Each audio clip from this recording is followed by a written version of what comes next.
যারা এই যে সিগারেট বিড়ি খান, মানে বিড়ি সিগারেট খান যারা, তাদের উদ্দেশ্যে কিছু কথা বলতেছি। আপনারা দয়া করে আপনার বাচ্চাকে দিয়ে কখনো আপনি দোকান থেকে সিগারেট বিড়ি কিনায়েন না। হ্যাঁ, আপনি যদি বারবার কিনান, আজকে আপনার বাচ্চা দেখবে যে আমার আব্বু আমার এই কিনাইছে, একটু না খায় দেখি কেমন। কি কইছে বুঝছেন? কখনো আপনারা বিড়ি সিগারেট বাচ্চাদের কিনাবেন না বাচ্চাদের দিয়ে। আর হচ্ছে হলো বাচ্চাদের সামনে কখনো সিগারেট বিড়ি খাবেন না। আর এই ধুমোটা যার তার মুখে মারবেন না। রাস্তাঘাটে আপনি খাচ্ছেন খান, কিন্তু আপনি সেভে খান, আপনি একটু সেভ করে খান। কারণ আপনারা যে বিড়ি সিগারেট নেশাদ্রব্য যেই যাই করেন না কেন, এখন কেউ তো আর কারোর কথা শুনবে না, নিষেধ করলে কেউ মানবে না।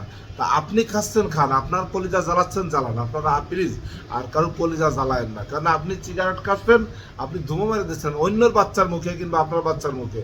আর বাচ্চাদের কোলে নিয়ে যারা দোকানদারকে উদ্দেশ্য বলতেছি, যারা বাচ্চা করে নিয়ে আসে সিগারেট কিনতে এসে ধরায় আপনার দোকানে, ওর কাছে সিগারেট বিক্রি করবেন না।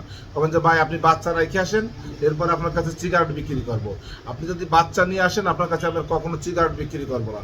কেননা আপনারা একটু সচেতন করে দেন, তাহলে উনি কিন্তু সচেতন হবে। কেননা আমাদের দেশে শিক্ষার খুব অভাব।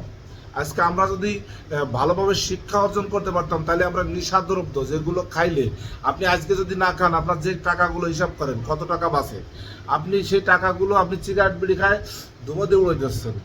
আপনি সারাদিন হন রিক্সাওয়ালা, সারাদিন রিক্সা চালাচ্ছেন, আপনি 20 টাকাটা টিপ মারছেন, আপনি 10 টাকা দিয়ে একটা সিগারেট কিনে খাচ্ছেন। কি লাভ হলো? দাদা প্লিজ খান, ঠিক আছে, কিন্তু সেবে খান, কারোর মুখে মাইরেন না।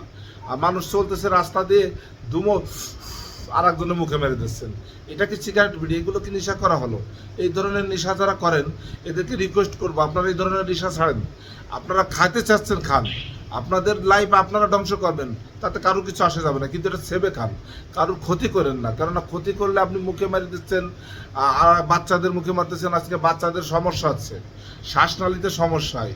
আল্লাহ পাক আমাদের নিঃশ্বাসটা রয়েছে, নিঃশ্বাস যখন চলে যাবে তখন বুঝবেন যে নিঃশ্বাস কি জিনিস, আর থাকতে আপনি বুঝবেন না। আল্লাহ হাফেজ, সবাই ভালো থাকেন।